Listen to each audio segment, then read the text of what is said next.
Thanks so much for the invitation. It's quite an honor. Tony Fredekis, founder and CEO of Oceanex Technologies.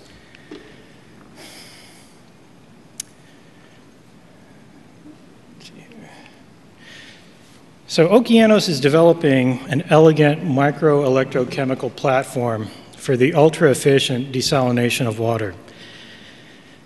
Efficiency is king when it comes to desalination.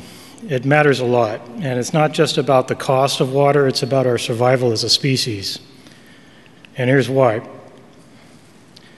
We're currently getting our water from fresh sources on the surface, lakes, rivers, and streams, which are quasi-renewable, meaning we can deplete them faster than nature can replenish them, and underground lakes of fresh water, which were deposited by glaciers hundreds of thousands of years ago and non-renewable.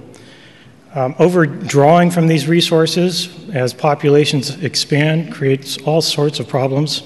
Environmental problems, including localized drought conditions, environmental pollution that results from the need to collect this water in a centralized format and distribute out to end users. Water is heavy to transport, burn a lot of fossil fuels doing that. Water scarcity impacts food prices. It also influences municipal budgets. Water rights are largely spoken for already by agricultural concerns, and as populations expand, municipalities have to bid for those water rights, raising taxes in the process. There is also political turmoil. Anyone from California knows as the Colorado River peters out before it gets to the Gulf of Baja or the Gulf of California, that water is consumed by a wide swath of Americana and Mexicana, squabbling over rights to the water. It's just promising to get worse as drought conditions continue. And you think our problems are bad. In the third world, problems are even more dire.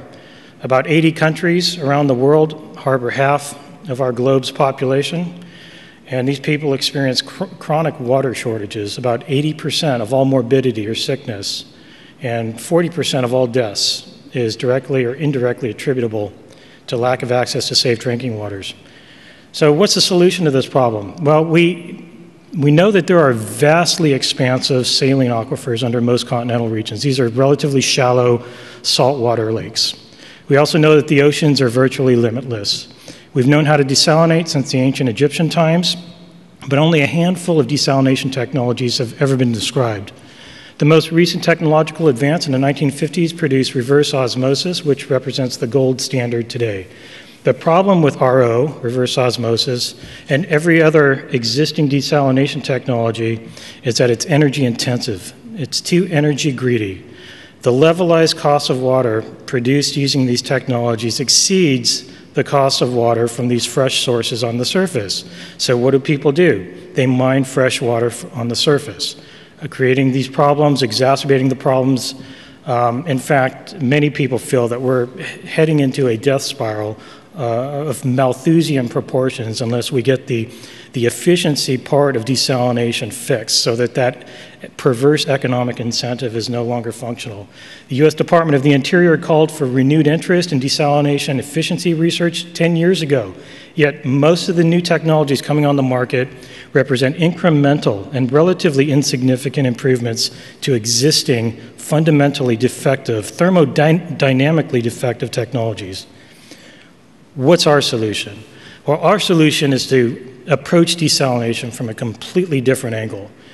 We approach desalination instead of on a macro scale, like all of the existing technologies, where water is treated liters at a time, on a micro scale.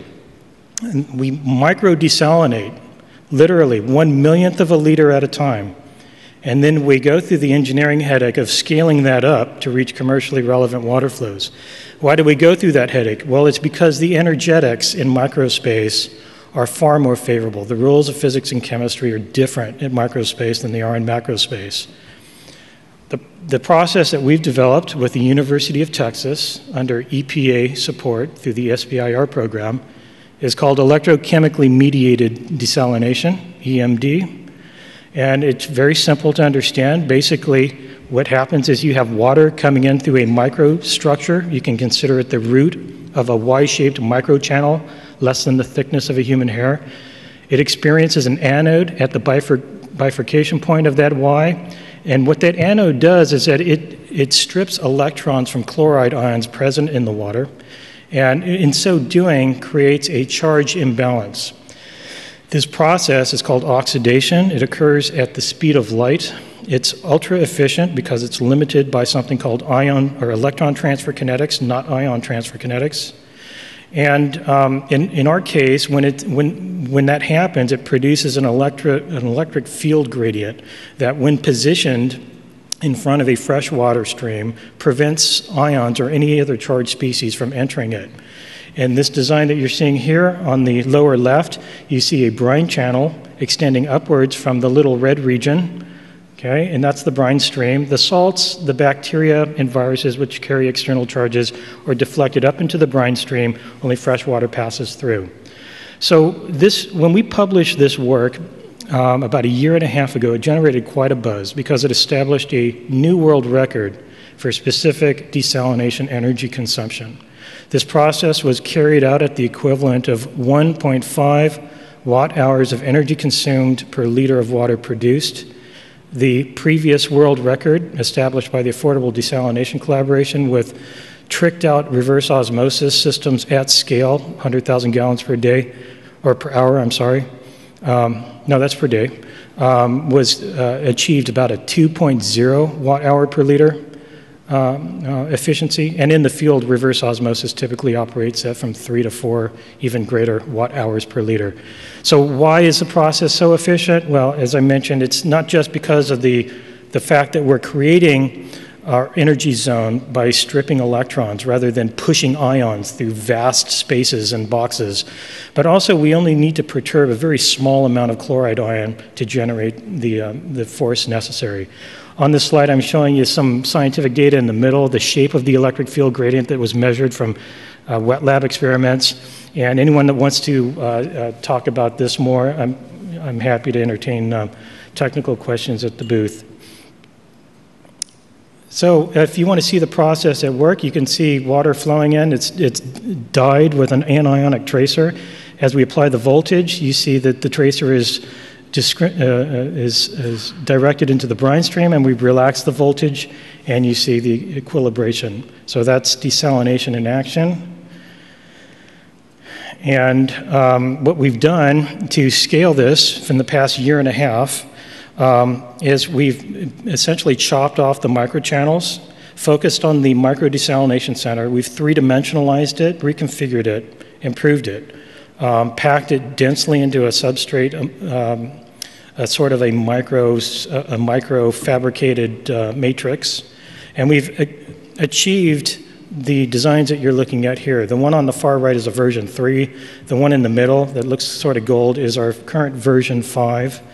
This device has the equivalent of 20,000 of those Ys per square centimeter of active surface area.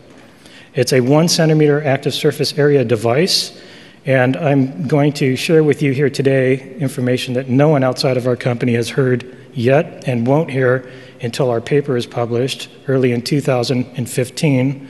But we have achieved with this device an energy efficiency, a specific desalination energy consumption of 1.33 watt-hours per liter. So we've bested our previous world record. And we're also operating at scale here, so that is even more impressive. We're operating at about 1 mil per minute. The next step, and by the way, I showed there's some desalination results there in the lower left-hand scale. The desalination is on demand. When we apply the power, about 30 seconds later, after the electrochemistry gets equilibrated, you see the desalination taking place, and it continues until you cut the power. I have lots of data, again, I can show you at the booth for those who are interested. But where we are on the scale, if you look at the numbers on the far left, we're at about 4 orders of magnitude improvement in flow throughput from the academic device that we developed with the University of Texas. That one's on the bottom. You can see the flow rate column, 0.04 microliters per minute, all the way up to 500 microliters per minute, or half a mil. It's actually closer to a mil per minute. What we're going to do now, and the reason why I apply for grants, continue to apply for grants and attend award conferences, although not quite at the advanced stage that we're at now, is to get to the next stage, which is to linearly expand the size of our active surface area to about a 300 to 400 square centimeter surface area, capable of about 1 to 4 liters per minute throughput. Now we're talking RO levels of throughput. That system can be paralleled, and our partners, in fact, will be doing that for us through an Intel-style model into various types of integrated systems to serve various water submarkets. We're going to focus strictly, just as Intel does, on manufacturing chips and letting everyone else build their own specific type of computer or device out of those chips. We're going to focus on what we call these submodular cartridges or blades. They'll be about this big. I have a prototype of one of the miniature-sized ones I'm happy to show you at my booth. But we'll focus on those blades, partner them with verticals in the water space, and provide, through our business model, an incentive for as rapid a penetration of the water market as we believe is possible, given the conservative nature of the water market. So why are they going to adopt this product? Is it just about saving money? Well, partly yes. A lot of build-own operators like Veolia, GE Water, they take the risk of designing, building, and operating water treatment plants for municipalities, and they guarantee water prices, typically about 70 cents per cubic meter. Their overheads, the difference between that rate and their overheads represent their margins. Typically, they're pretty thin. When we come to them with a system that can either as a pre-treatment system reduce their overheads by about 50%, or reduce their total desalinated water costs by even more than 50% if you replace RO with our technology, there's a tremendous incentive there driving adoption. Where you can find our savings is not just in electrical power consumption, but also in the fact that there's a natural biocidal property to desalinating in this way. Hypochlorous is produced in millimolar levels. That reduces dramatically pre-treatment expenses. It reduces the footprint, reduces chemical expenses. We're a non-filter technology, no membranes to replace, no membranes to foul, no membranes to prevent fouling of through elaborate pre-treatment regimes. So yeah, in the future, municipalities and vendors that sell to them will operate far more efficiently. But what you should remember is even more important than that. And that is that today's centralized water distribution model, we believe, is a thing of the past already. With technology like ours coming online, what you're going to see is a more distributive water production model where people can generate water when they need it, as they need it, and where they need it. In this case, I'm showing you a picture here of a centralized model, a water treatment plant that's necessarily located next to these precious fresh sources around the country. They tend to be huge. When they're desalination plants, they tend to suck, tens of thousands of gallons in from the sea. You have entrainment issues with animals, et cetera. You have to transport the water, very heavy to transport, as I mentioned, out to the end users. All of this is grid-tied or dependent on the burning of fossil fuels in some way, shape, or form.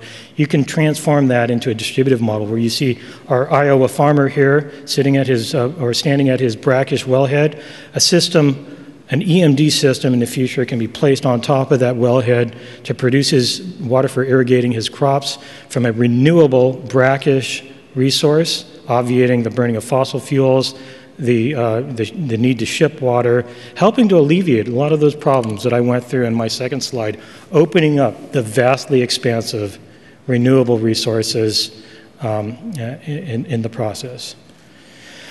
Thank you.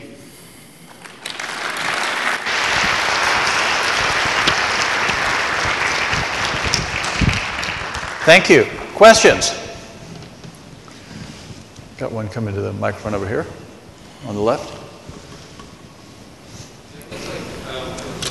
These structures are microcapillary kind of structures. So do you have to pre-treat the water in some way to make sure that you don't clog up those channels? That's a good question. So our limiting dimension is 50 microns. We typically, in our lab, we're running untreated seawaters. It's only allowed to settle in a sedimentation tank, and we take the water off the top. With a reverse osmosis system, in contrast, it's a filter-based system. And you have these limiting dimensions of about 5 nanometers, much, much smaller. And that's how you separate the micro salt crystals from the water physically. So there's far more of an intensive need for pre-treatment with a system like that. To answer your question, we'll probably incorporate a 60 micron filter, maybe a 30 micron filter at the most as a pre-treatment step in the field when we get to that point. Mm-hmm. You talk about the life cycle, the cost model, and the deployment length. How long will these things last in the field? What's your projections? Well, so right now we can speak from data that we've generated in our lab running our cartridges for months at a time. And we've built them in such a manner that we obviate nanoelectrodes that were present in the original academic configuration. We no longer use nanoelectrodes. We use something far more robust. We've yet to see any degradation of the anode surface material or the cathode surface materials. We expect by extrapolation that our systems will be quite long-lived, as are analogous systems in the chlor-alkali industry. The process, our electrochemical process, actually used in a completely different configuration for example, producing the chlorine that's used for natural seawater, chlorinated seawater pools. So this is a process of chloride oxidation to hypochlorous. And the electrochemistry, the metallurgy of that process at an industrial scale is very well known. Well, we've applied those lessons in our current massively paralleled EMD prototypes. So let's see, what was the first? I can't remember the, yeah, okay. Tony, as you know, I live outside of Austin, and we've got reverse osmosis on our water and our well to take out sulfites and lime. Is this only for desalination, or does it have other uses, other things that it can clear out of the water? For instance, pathogens. Yeah, so pathogens are handled with this process through a natural biocidal property of generating hypochlorous. Now we're generating millimolar levels of hypochlorous. It's high enough to be a biocide, but easy to clean through passive catalysis as a post-treatment step. So we run the product water through, it's analogous to a charcoal filter of sorts. It's actually much more stable than charcoal. It's a passive system, energy-free, that actually converts that hypochlorous back to chloride, but at such low levels it doesn't appreciably impact the salinity of the product water. So microorganisms that make it through our micro-desalination center have to deal with the hypochlorous. This is basically very dilute bleach. Yeah. Now, there's also the fact that a lot of these microorganisms carry external charges, and just like the salts, they're deflected into the brine stream. So it's really only the ones that make it through that are handled with the hypochlorous. But to answer your question, our system is not suitable for addressing organics. We actually have a partner that will help us do that in an extremely energy efficient method. It'll break those organics down into charged species, which our system will then clear. Got it. Mm-hmm. Cool. Any other questions? Tony, thank you. Great stuff.